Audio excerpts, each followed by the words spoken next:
Ye words long preserved for our walk in this world, they resound with God's own heart. Oh, let the ancient words impart.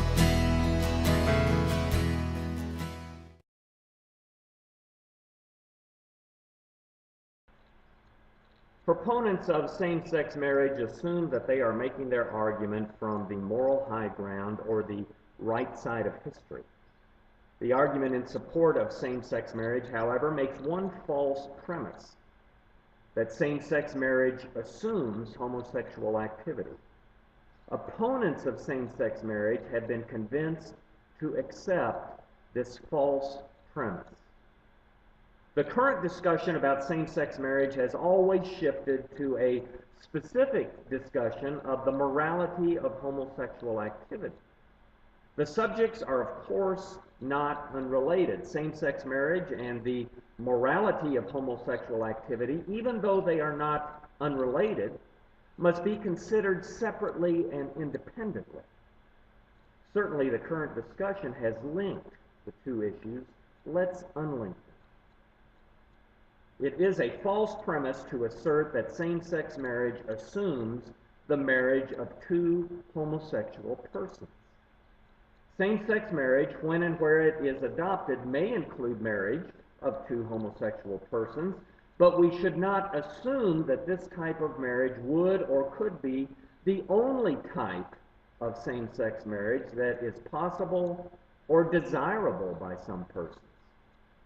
And let me explain that point. When I married my wife, now almost 35 years ago, the license issued by the county clerk contained no language concerning sexual activity in our marriage. My wife and I made no legal promises or commitments in that area. As a pastor, I have looked at many marriage documents that I too have signed on behalf of the state and submitted to the county clerk. I've never seen language on this legal document that requires or assumes any sort of sexual activity. Also, as a pastor, I have known many loving and healthy heterosexual marriages that, because of the health of one partner, for example, no longer are able to have a marriage that includes sexual activity. Does the state intervene and nullify this marriage? No, it does not. As far as the government is concerned, the marriage is still valid. The government is neutral on the issue of sexual activity being a part of marriage. It is a false premise to assume that in any marriage, the state presupposes any sexual activity. The state, we are told, should keep out of the bedroom. It does. No government should regulate sexual activity within a marriage, either limiting it, defining it, regulating it, or requiring it. Furthermore, the government marriage licenses do not require that the relationship be one of love. There's no government assumption that the two persons being married are in love. Love as the foundation for marriage and sexual activity as a component of marriage are moral and religious assumptions, not a government mandate. I believe every moral, reasonable, and mature adult will recognize and accept that government does have a role in limiting marriage. Current marriage is limited to persons outside of a close familial relationship, for example, brothers and sisters, and to persons who are of age. Those states may set their own standard for when a person is an adult and eligible to marry. Those persons who want to allow same-sex marriage will accept the need for governments to set limitations on marriage. They do not want to eliminate the government's ability to place limitations on marriage. They simply want to shift the limitations to include marriage between two persons of the same sex. We'll notice right away that what is done by shifting marriage to include two persons of the same sex, that in itself is a moral decision with limitations. It is one group imposing its moral and religious view to change society's and government's limitation on marriage. In short, it is one group making into law its own morality, a particular moral and religious view. One of the arguments used to support same-sex marriage is that marriages under the current laws between one man and one woman are increasingly ending in divorce. Current marriages, it is said, are increasingly unsuccessful. Therefore, we should redefine marriage. The jump in logic in this argument is difficult to follow and raises some simple questions. Is the morality and validity of a traditional marriage to be evaluated by its failures? How will same-sex marriages correct the problem of divorce in traditional marriages? Should same-sex marriages be evaluated also by the worst case scenarios? I've yet to hear any of those questions answered. Actually, arguing for same-sex marriage on the basis of failed traditional marriage supports the opposition to same-sex marriage. We see what happens when society moves away from the core values of traditional marriage, its moral and religious foundations. As we move away from these values and include more and more arrangements in the definition of marriage, marriage is not strengthened. It is weakened. When something can be anything, it quickly becomes nothing. Same-sex marriage will not have an impact on as large a segment of the population in America as divorce in traditional marriage already does. May I suggest sarcastically that to be on the right side of history then, we should redefine traditional marriage to recognize the problem of divorce before we deal with same-sex marriage.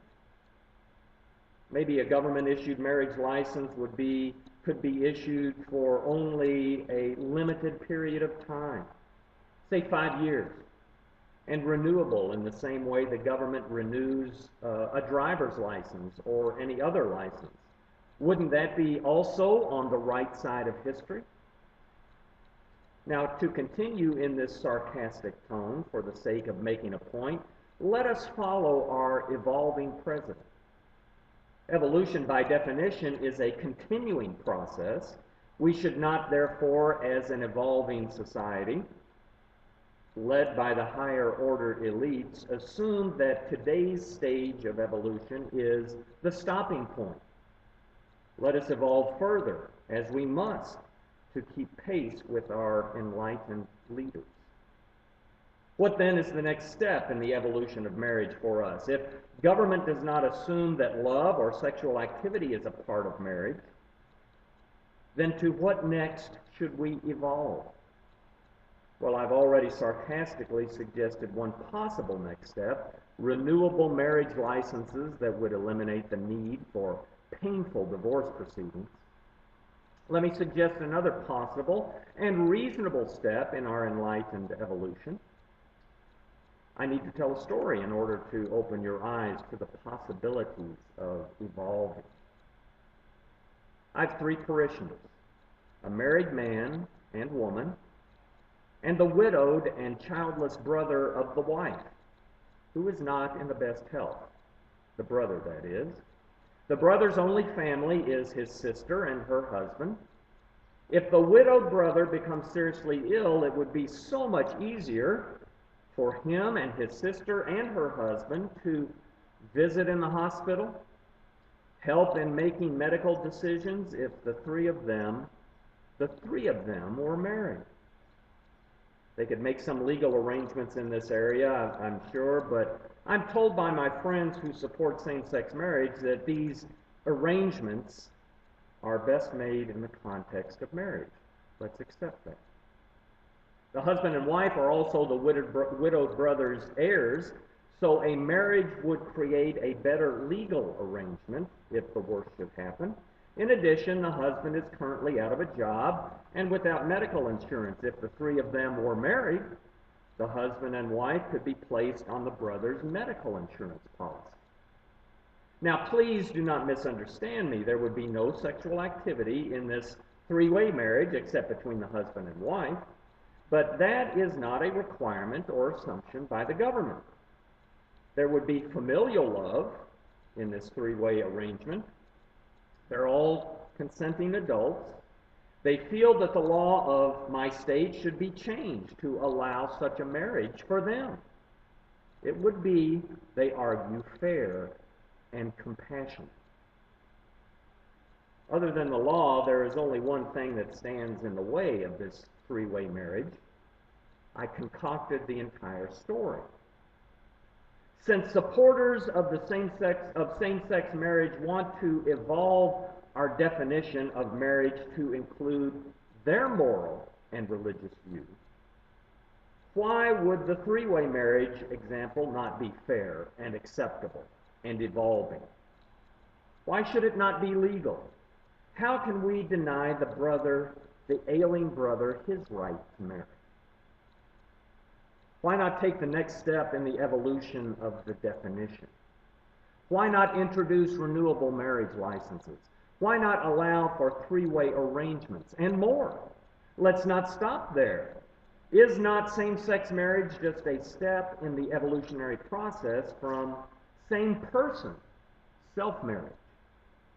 Why should we not consider marriage by proxy? When will we finally throw off the shackles of the archaic practice of same-species marriage? Animals have rights too. If we want to be fair, then let us be fair to everyone and every possible relationship. The false premise by supporters of same-sex marriage is that they assume that the two partners in such a marriage would be homosexuals. That is a false premise. For there is no legislation that I have seen proposed that suggests that requirement. Where this false premise leads is to a definition of marriage by the state and by society that really includes anything and everything. And where something is defined to include everything, it becomes nothing.